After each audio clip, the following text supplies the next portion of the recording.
আমাদের বাংলায় একটা কথা আছে, সবেধন নীলমণি। আর ভারতীয় ফুটবলের সবেধন নীলমণি হচ্ছে কলকাতা ডার্বি। অন্ততপক্ষে ইদানিংকালে যাবতীয় টুর্নামেন্টের সূচির দিকে তাকালে এটা খুব স্পষ্ট হয়ে যায়। মনে হয় এই টুর্নামেন্টগুলো আয়োজনই করা হয় ডার্বিটার জন্য। আয়োজকদের অস্তিত্ব, তাদের রোজগার, টিকিট বিক্রি সবকিছু ডিপেন্ড করে এই ডার্বিটার উপর। সদ্যই ডুরান্ড কাপের সূচি প্রকাশ হয়েছে এবং সেখানেও সেটাই দেখা যাচ্ছে, যে কারণে এই কথাগুলো উঠলো। আজকের ভিডিওয়ে এই সূচিটা নিয়ে আলোচনা হবে, তার কারণ এই সূচির সাথে অনেক কিছু জড়িয়ে রয়েছে এবং এর পাশাপাশি অবশ্যই দল বদলের কিছু ইনফরমেশন তো থাকবে। শুরুটাই ডুরান্ড কাপের সূচি দিয়ে করি। আগে কলকাতার তিন প্রধান কবে কবে খেলবে গ্রুপ পর্বে সেটা জানিয়ে দিই। গত কয়েক বছর ধরেই দেখা যাচ্ছে যে ডুরান্ড কাপে একই গ্রুপে মোহনবাগান এবং ইস্টবেঙ্গল পড়ে। এটা নতুন কিছু নয়, কারণ ওই যে বললাম, ডার্বি একটা অন্তত পক্ষে নিশ্চিত করতে চান আয়োজকরা। পরবর্তীকালে যদি নকআউট ফেজে আরেকবার ডার্বি হয় তাহলে তো আরোই ভালো, কিন্তু গ্রুপ পর্বে অন্তত যাতে একটা ডার্বি থাকে সেই কারণেই এই একই গ্রুপে প্রতি বছর দেখা যায় মোহনবাগান ইস্টবেঙ্গল পড়ছে। তো সবার আগে ম্যাচগুলো নিয়ে কথা বলে নিই। প্রথমেই যেটা বললাম যে 25শে জুলাই ডার্বি ওপেনার ডুরান্ড কাপের। ডার্বি দিয়েই এবারে ডুরান্ড কাপ শুরু হচ্ছে এবং যুব ভারতীতে হবে বিকেল 5টার সময়। হচ্ছে মরশুমেরও প্রথম ডার্বি স্বাভাবিকভাবেই, এবং একই সঙ্গে ডুরান্ড কাপেরও প্রথম ম্যাচ এবং প্রথম ডার্বি। ইস্টবেঙ্গলের বাকি দুটো ম্যাচ রয়েছে 31শে জুলাই এবং 7ই অগস্ট। 31শে জুলাই সিআইএসএফ এর সঙ্গে খেলবে ইস্টবেঙ্গল। এই খেলাটা অবশ্য রয়েছে কিশোর ভারতী স্টেডিয়ামে 7:30টার সময়, এবং 7ই অগস্ট 7টার সময় ইস্টবেঙ্গল খেলবে সাউথ ইউনাইটেড এফসির সঙ্গে, সেটা অবশ্য যুব ভারতীতে। মোহনবাগানের বাকি দুটো ম্যাচ রয়েছে 4 আগস্ট সাউথ ইউনাইটেডের বিরুদ্ধে, এই খেলাটা যুব ভারতীতে রয়েছে, এবং মোহনবাগানের কিশোর ভারতীতে একটি ম্যাচ রয়েছে সিআইএসএফ এর সঙ্গে, সেই ম্যাচটা 10ই আগস্ট 4টের সময়। এর ছাড়া কলকাতার তৃতীয় প্রধান অর্থাৎ মোহামেডান স্পোর্টিং রয়েছে গ্রুপ বি তে, তাদের খেলা পড়ছে 7ই জুলাই কিশোর ভারতীতে। 2রা আগস্ট খেলবে তারা যুব ভারতীতে, এবং লাস্ট ম্যাচ গ্রুপের মোহামেডানের রয়েছে 12ই আগস্ট, সেটাও অবশ্য রয়েছে কিশোর ভারতী স্টেডিয়ামে। হ্যাঁ, এবার তিন প্রধানই একমাত্র অংশ নিচ্ছে কলকাতা থেকে ডুরান্ড কাপে। গতবারের runner up diamond Harbour FC কিন্তু কোনো অস্তিত্ব লিস্টে নেই এবছর, এবং তার কারণ কি মোটামুটি সবাই জানেন, এবং সেটা নিয়ে কথা বলতে গেলে একটা আলাদা ভিডিও বানাতে হবে। তো এই হচ্ছে প্রথমত সূচি। এবার কথা হচ্ছে যে যেহেতু গ্রুপে মোহনবাগান ইস্টবেঙ্গলকে রাখা হয়েছে, তো এটা করাই যেতে পারতো যে গ্রুপের লাস্ট ম্যাচটায় মোহনবাগান ইস্টবেঙ্গল একে অপরের মুখোমুখি হতো, ডুরান্ড কাপের একটা ডার্বি সিকিওর হতো। কিন্তু সেটা না করে একেবারে শুরু অর্থাৎ 25শে জুলাই এর প্রথম ম্যাচটাই ডার্বি রাখা হয়েছে, এবং এতে কিন্তু দুই প্রধানই বেশ সমস্যায়।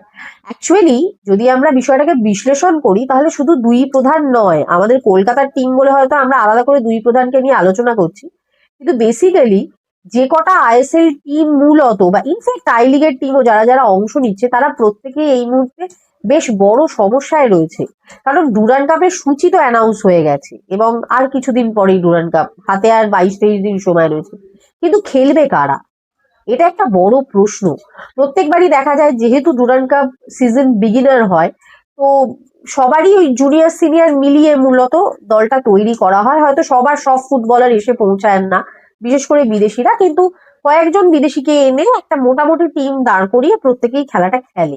এবং মোহনবাগান ইস্টবেঙ্গলের ক্ষেত্রে এই জন্য আরো বেশি বিষয়টা প্রযোজ্য, কারণ তারা যেটা করে যে প্রথম ম্যাচে হয়তো আমরা দেখি জুনিয়র ফুটবলার বেশি খেললো, কিন্তু ডার্বির আগে মোটামুটি সিনিয়র দল চলে আসে, এবং তারাই ডার্বির মতো একটা, যেহেতু একটা শোবিজ, যেহেতু একটা আকর্ষণীয় ম্যাচ এবং একটা গুরুত্বপূর্ণ ম্যাচ, সেই ম্যাচের আগে মোটামুটি সমস্ত ফুটবলাররা, সিনিয়র ফুটবলার এবং বিদেশিরা চলে আসে। কিন্তু এবার কি সেটা করা সম্ভব হবে? এখনো পর্যন্ত করার সম্ভাবনা ডেফিনেটলি রয়েছে, কিন্তু এই মুহূর্তে বেশ কিছু কারণে এই প্রত্যেকটা টিমই তো ধোঁয়াশায়। একে তো এবছর আইএসএল এর স্ট্রাকচার চেঞ্জ হওয়ার কথা। এবার আইএসএল এর স্ট্রাকচারের মধ্যে বিদেশির সংখ্যা কি হবে এই নিয়ে প্রচুর প্রশ্ন রয়েছে। এটা এখনো পর্যন্ত আইএসএল ক্লাবগুলো জানে না, তারা বারবার এআইএফএফ এর কাছে এটা জানতে চেয়েছে, কারণ সেটা জানতে পারলে তবেই তারা টিম অ্যানাউন্স করতে পারবে, বা নতুন বিদেশি যারা নেবে তারা নতুন বিদেশির নাম ঘোষণা করতে হবে, ওসিআই থাকলে তার নাম ঘোষণা করতে হবে। তাদের দল গঠনের কাজটা তারা কমপ্লিট করে উঠতে পারছে না এই কারণে। এর পাশাপাশি আরো একটা বড় সমস্যা হচ্ছে, যে সমস্ত বিদেশি প্লেয়াররা এখানে নতুন আসবেন, বা যারা এক্সিস্টিং অর্থাৎ আগেও ছিলেন আবার খেলতে আসবেন, ইচ অ্যান্ড এভরিবডিকে নতুন করে ভিসার জন্য অ্যাপ্লাই করতে হবে, এবং তারা যেই একটা বড় সময় ভারতবর্ষে থাকবে, প্রত্যেকটা টিমের হয়ে খেলবে, সেই ভিসাটা পেতে গেলে আমাদের দেশের স্বরাষ্ট্র দপ্তরের পক্ষ থেকে একটা নো অবজেকশনের চিঠি আসে, আর সেই চিঠিটা থ্রু এআইএফএফ আসে। সেই চিঠিটা কিন্তু এখনো পর্যন্ত কোনো ক্লাবের কাছে পৌঁছায়নি। অর্থাৎ প্রত্যেকটা টিম যাদের বিদেশি যারা ধরে রাখছে বা যারা নতুন বিদেশি আনছে, তাদের কাছে যতক্ষণ না এই নো অবজেকশনের চিঠিটা আসছে, তারা তাদের বিদেশিদের এখানে আনতেই পারবে না, কারণ ভিসার জন্য অ্যাপ্লাই করতে পারবে না, কারণ প্রত্যেকে তো দেশে ফিরে গেছে, কেউ তো এখানে বসেনি।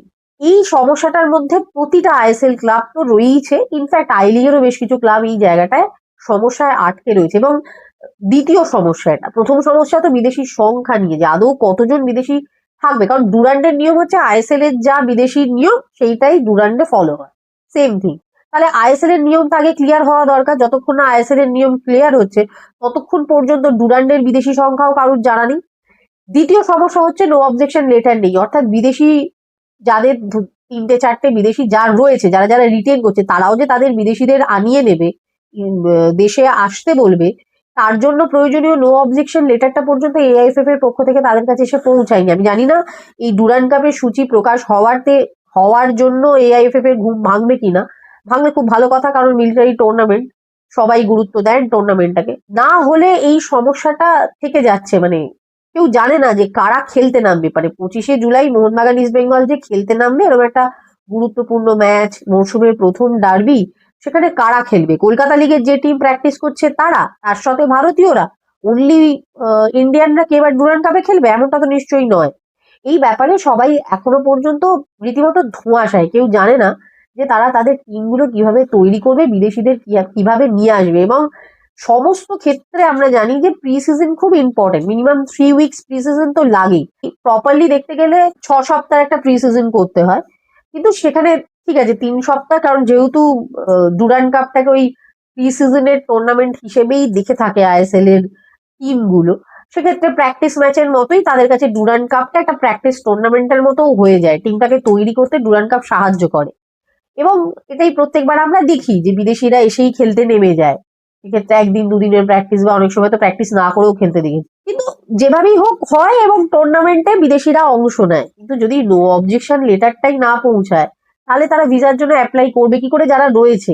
এবার বাকি যারা নতুন বিদেশি সই হবেন, যারা আসবেন, তাদের তো নাম পর্যন্ত এখনো ঘোষণা হয়নি। তার কারণ এখনো পর্যন্ত কজন বিদেশি সেটাই জানে না আইএসএল এর ক্লাবগুলো। তারা কবে সেটা জানবে, কবে অ্যানাউন্স করবে, কবে প্র্যাকটিস শুরু হবে? দুই প্রধানে তো নতুন কোচের নাম আসবে, জানি না কবে আসবে।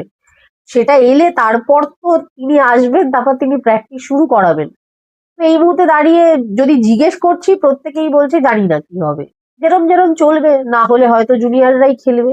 এটা স্বাভাবিক ব্যাপার, সমস্ত আয়োজকরাই চাইবে যে সমস্ত পার্টিসিপেন্টরা সেই টুর্নামেন্টটাকে গুরুত্বপূর্ণ টুর্নামেন্ট হিসেবে দেখুক এবং তাদের সেরা টিম নামা। কিন্তু সেটা কি সত্যিই সম্ভব? জানা নেই। এই মুহূর্তে এই জায়গায় প্রত্যেকে খুব কনফিউজ। এবার আসি দল বদল প্রসঙ্গে। গত কয়েকদিন ধরে ইস্টবেঙ্গলে একাধিক ফুটবলারের নাম শোনা গেছে, এবং সেই তালিকায় নতুন নাম এনজো ফার্নান্ডেস, আর্জেন্টাইন স্ট্রাইকার। এবং বাংলার একটি দৈনিকের পক্ষ থেকে এটা জানানো হয়েছে যে তাদের পক্ষ থেকে যোগাযোগ করা হয়েছিল সোশ্যাল মিডিয়া বা অনলাইনের মাধ্যমে এনজোর সঙ্গে, এবং তাকে জিজ্ঞেস করা হয়েছিল যে তিনি ইস্টবেঙ্গলে আসছেন কিনা। তাতে আসছেন শব্দটা না বললেও একটা পসিবিলিটিস যে রয়েছে সেটা তিনি নিজেই জানিয়েছেন, স্বীকার করেছেন। তো তার সাথে যে ইস্টবেঙ্গলের কথা হচ্ছে এটুকু তো মোটামুটি কনফার্ম। এখন দেখা যাক সেই কথা কোন দিকে এগোয়।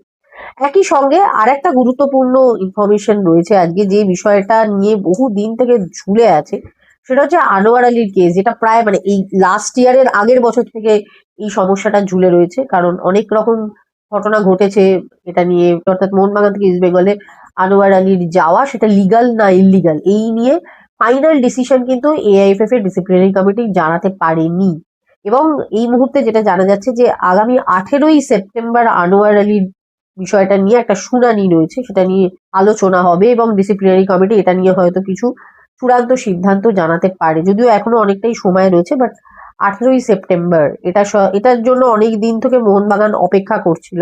এইটা নিয়ে একটা বড় বিতর্ক তৈরি হয়েছিল, এটা নিয়ে অলরেডি আমরা বহু আলোচনা করেছি সেই সময় থেকে, এবং একটা সময় একবার ডিসিশন হয়েও ছিল সাসপেনশনের আনোয়ার আলীকে, এবং ইস্ট বেঙ্গলের উপরেও একটা শাস্তির খাড়া নেমে এসেছিল। বাট তারপর কোর্ট অবশ্য সেই সিদ্ধান্তকে রদ করে। তো এই নিয়ে অনেকদিন ধরে এই বিষয়টা চলছে। লাস্ট ইয়ার এটা নিয়ে আর খুব বেশি কোনো আলোচনাই হয়নি, সেটা হয়তো এই আইএসএল নিয়ে ডামাডোলের জেরি। বাট ফাইনালি এটা নিয়ে চূড়ান্ত সিদ্ধান্ত দেওয়ার কথা জানিয়েছে এআইএফএফ এর ডিসিপ্লিনারি কমিটি, এবং সম্ভবত 18ই সেপ্টেম্বর এটা নিয়ে আলোচনা হবে। সেদিনই চূড়ান্ত সিদ্ধান্ত হবে কিনা এই মুহূর্তে বলা কঠিন, বা সেটা নিয়ে আলোচনা হবে।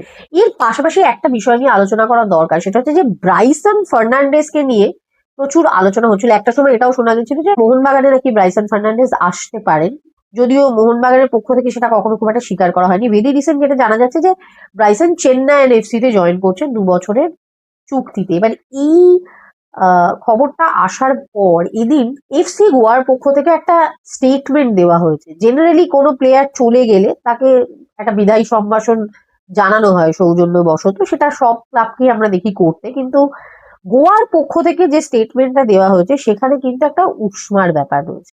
গোয়ার পক্ষ থেকে এটা জানানো হয়েছে যে এর আগেও এই ঘটনা ঘটেছে এবং তারা এটাকে খুব একটা গুরুত্ব দেন না। ব্রাইসন তাদের প্রোডাক্ট বলা যেতে পারে।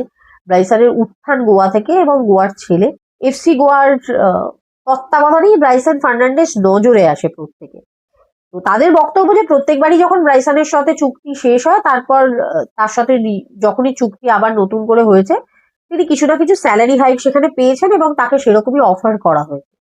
এবছরেও সেই ঘটনাটা ঘটেছিল, কিন্তু সেই সময় সেটা নিয়ে খুব বেশি আলোচনা করেনি তার এজেন্ট। বরং যেটা হয়, এই যে বর্ধিত স্যালারিটা গোয়া তাকে অফার করেছিল, সেই স্যালারিটা নিয়ে তার এজেন্ট অন্যান্য ক্লাবের সাথে নেগোসিয়েশন করে, এবং সেটা যখন অন্য ক্লাব তার থেকে বেশি দিতে রাজি হয়, তারা গোয়ার সঙ্গে সেই নেগোসিয়েশনটায় আসে। তো গোয়ার বক্তব্য ছিল যে তারা এই ধরনের বিডিং গেমে যাবে না, তাদের একটা প্রস্তাব রয়েছে, তাদের একটা ভাবনা রয়েছে, সেই অ্যামাউন্টটাই তারা অফার করেছে, যদি সেখানে ব্রাইসন খেলে তো খেলবে। ইনফ্যাক্ট এটাও গোয়ার পক্ষ থেকে জানানো হয়েছে যে ব্রাইসনের চুক্তি শেষ হয়ে যাওয়ার পরেও তার চোট ছিল, এবং তার চোটের যাবতীয় খরচ কিন্তু চুক্তি শেষ হওয়ার পরেও গোয়ার পক্ষ থেকে বেয়ার করা হয়। তার সত্ত্বেও ব্রাইসন ফার্নান্ডেজ চলে যাচ্ছে। এই ঘটনাটা যে ঘটেছে সেটা এদিন বিবৃতি দিয়ে গোয়ার পক্ষ থেকে জানানো হয়েছে। এই আইএসএল এ এজেন্ট রাজ বা ফুটবলারদের এই ধরনের অ্যাটিটিউড নিয়ে বারবারই কথা হয়, কিন্তু সত্যি বলতে কি এক্ষেত্রে লিগাল অ্যাকশন তো খুব বেশি কিছু হয় না বা হতে পারে না। হ্যাঁ, হিউম্যানিটি গ্রাউন্ড থেকে বা বিশ্বাসের জায়গা থেকে কোথাও এটা একটা আঘাত দেয়, এবং সেটাই গোয়ার পক্ষ থেকে জানানো হয়েছে যে সমস্ত প্লেয়ারের জন্যই দরজা খোলা থাকে, কিন্তু সেটা বিশ্বাসের এগেনস্টে নয়, মানে সেটার দাম যদি বিশ্বাস হয় সেক্ষেত্রে নয়। বকলমে ব্রাইসনের এই ঘটনাটাকে কোথাও বিশ্বাসঘাতকতা হিসেবেই বলতে চেয়েছে এফসি গোয়া, যা মনে হলো আমার। এর বাইরে আজকে খুব বেশি কিছু বলার মতো নেই। এই ভিডিও এটুকুই থাক। যদি ভালো লেগে থাকে লাইক করুন, শেয়ার করুন, অবভিয়াসলি কমেন্ট করে আপনাদের মতামত জানান, এবং ভালো লেগে থাকলে সাবস্ক্রাইব করুন আমাদের চ্যানেল অল স্পোর্ট টিভি।